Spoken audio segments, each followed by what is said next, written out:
mga kayamyam! Yung Ambassador Daniela po muli sa inyong weekly chika sa nutrisyon ng mga alagang aso. Dito lang sa Nutrition Talk with Yum Yum. Challenge ka ba dahil hindi mo makita ang right formula ng dog food na aangkop sa inyong mga alaga? Ngayong episode na to, ating American Bully Dog Breeder may ibibigay na sikreto sa inyo. Paano na nadiskubre ang Yum Yum dog food na may high-protein diet na tamang-tama sa muscle development ng kanyang American Bully Dogs?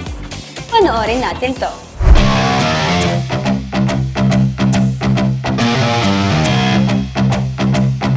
Magandang araw po sa inyong lahat. Ako po si JR Anytime.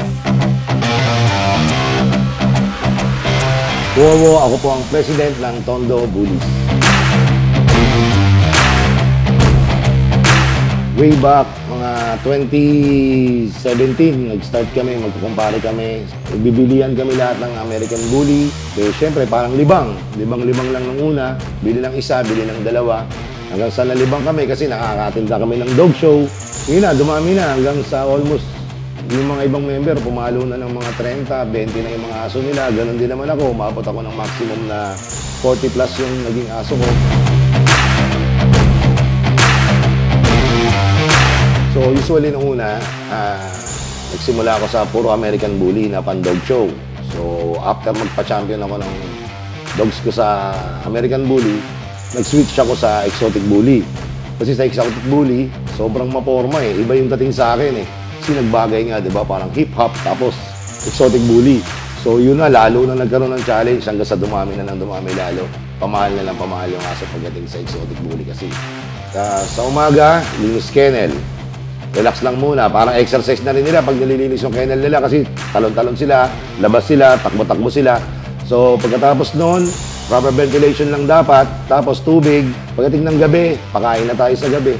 Meron tayong mga aso na 2 times kumain, merong isang beses lang. Depende sa bigat na ng aso dahil kailangan mag-adjust tayo. Depende rin sa init ng panahon ngayon.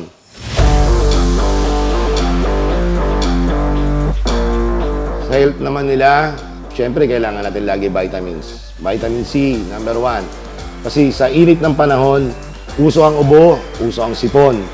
Actually, maraming sa ngayong panahon na to na sobrang tag-init, maraming namamatay na aso. Nakala natin, heat stroke. Hindi natin napansin, sa puso yan, hindi yan heat stroke. Diyan napapasok kung bakit gano'ng ka-importante yung omega-3 at omega-6 sa atin.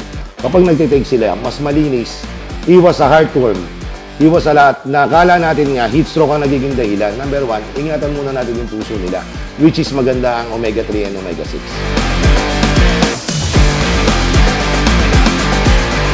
Sa feeding naman, syempre, halos 3 taon na nung naggamit ako ng Yum Yum.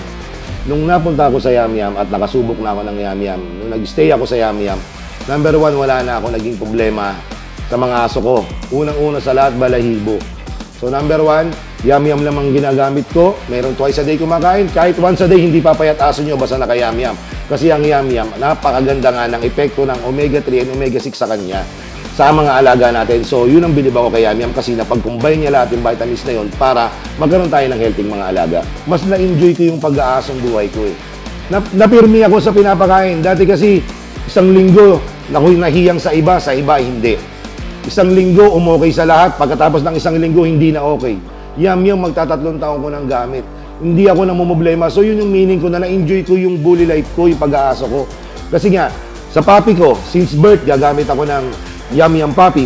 Mag-a-adult na ako 1 year up, mag-a-adult na ako na dog food. So, sabihin sa Yum Yum, dire-diretso na ako, hindi na ako nag-switch. Ulitin ko, nung nag-switch ako sa Yum Yum dog food, nag-enjoy ako sa buhay ng pag-aasa ko. Maraming salamat, Wawa Mr. Anytime Gonzalez, sa tiwala.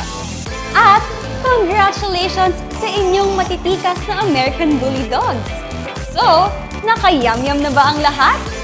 Ang Yum Yum dog food ay may kombinasyon ng real meat taste and nutrition for your puppy and adult doggies. Always available nationwide. This is your Ambassador Daniela. Magkita-kita tayo ulit next week dito sa Nutrition Talk with Yum Yum. Yum Yum sa lasa, Yum Yum sa sustansya.